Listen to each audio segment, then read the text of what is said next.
Me now, Rasmus Jarlov. He's a conservative member of Denmark's parliament and chair of its defense committee. Thanks so much for joining. Hello, Jim. Thank you.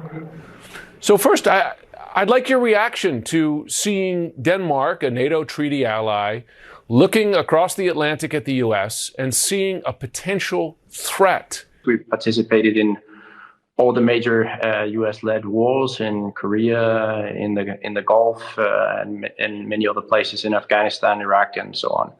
So it's not great that now we're receiving threats regarding Greenland, which is the main concern from a Danish point of view. Well, you've only gone and done it, Donald. The United States of America, long seen as the world's defender of freedom, is now being called a military threat by its own allies under Donald Trump's leadership, to the point that one of the United States' closest allies has now stopped sharing intelligence because of the way that the U.S. is handling foreign policy.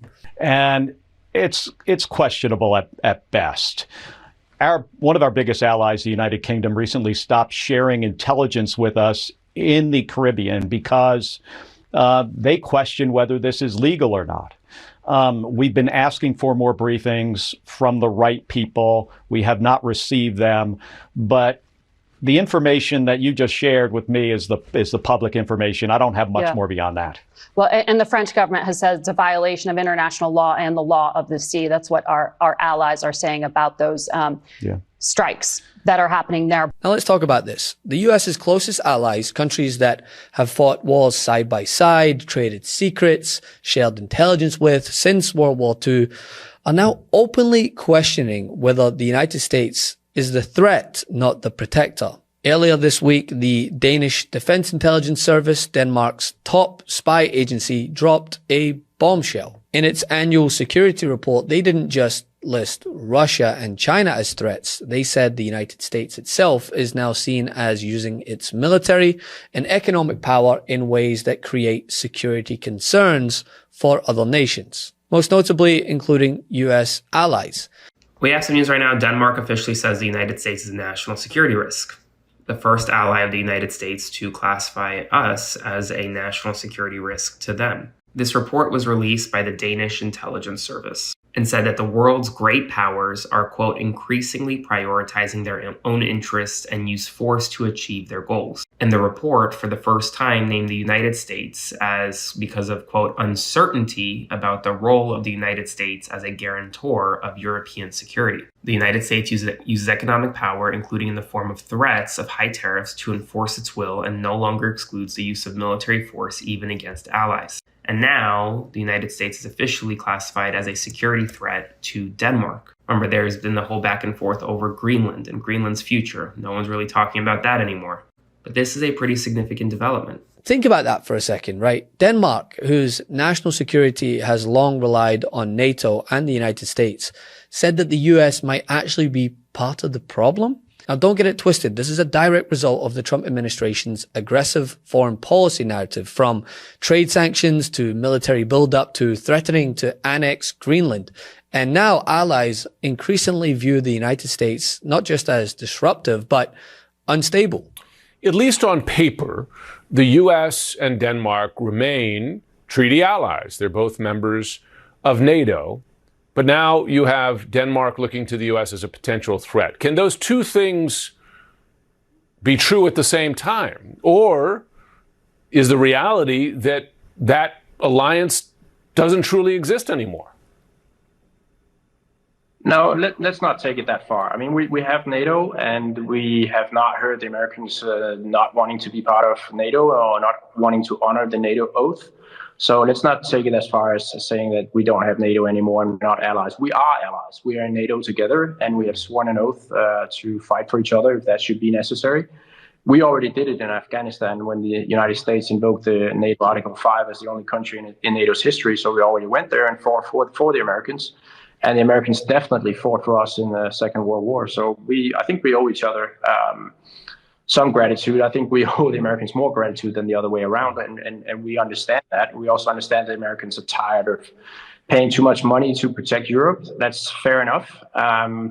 But it shouldn't develop into animosity and belittling each other and talking about how Europeans want to end freedom of speech and other things that are being said at the moment that simply are not true. We share the same values. We should be allies. It's much better for both Europe and the United States. I mean, just last month, the United Kingdom, the US's closest intelligence partner since World War II, dating back to the UK-USA Intelligence Alliance, has temporarily stopped providing certain intelligence to the United States over concerns tied to the US military actions connected to Venezuela. A breaking news exclusive now coming into the Situation Room. Watch this. The United Kingdom is suspending, listen to this, suspending some of its intelligence sharing with the U.S. because of the Trump administration's strikes against alleged drug boats in the Caribbean. We are joined now by senior White House reporter Kevin Liptak and CNN national security correspondent Natasha Bertrand. Natasha, to you first with this exclusive reporting. I mean, this is a big deal. The UK is arguably the closest ally to the United States when it comes to intelligence sharing. What else do we know?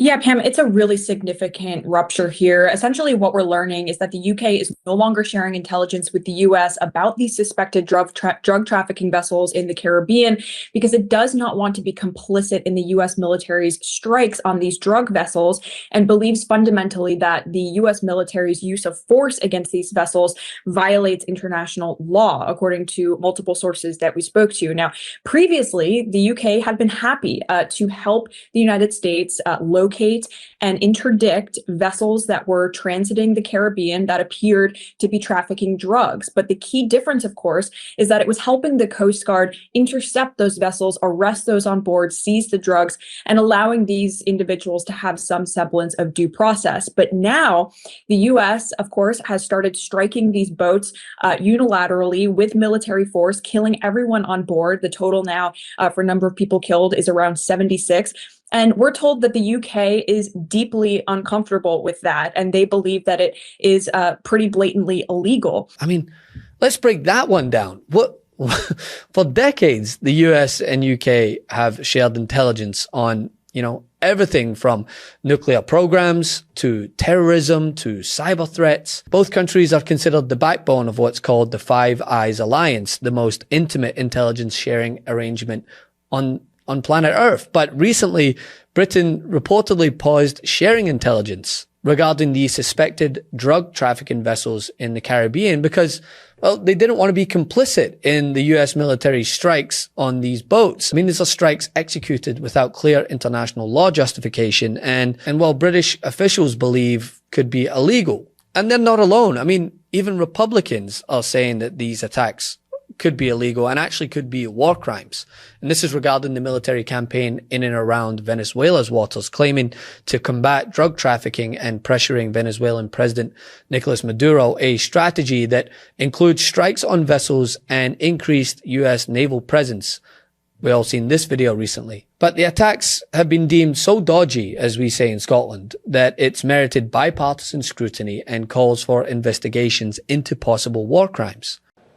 I want to ask you about what's going on in the Caribbean, Senator Rand Paul, and specifically when it comes to Venezuela. And you've been outspoken about this. You commented around fears of extrajudicial killings following the first boat. We've now had 4. Your concern about the president's actions here, is he looking for regime change in Venezuela? I don't know, but we did discover today that the Coast Guard, when they interdict boats, it's a common thing off the coast of Miami and California. Yeah. About 25% of the time, the boat that they board doesn't have drugs on it. So they have made an error, but they don't kill them.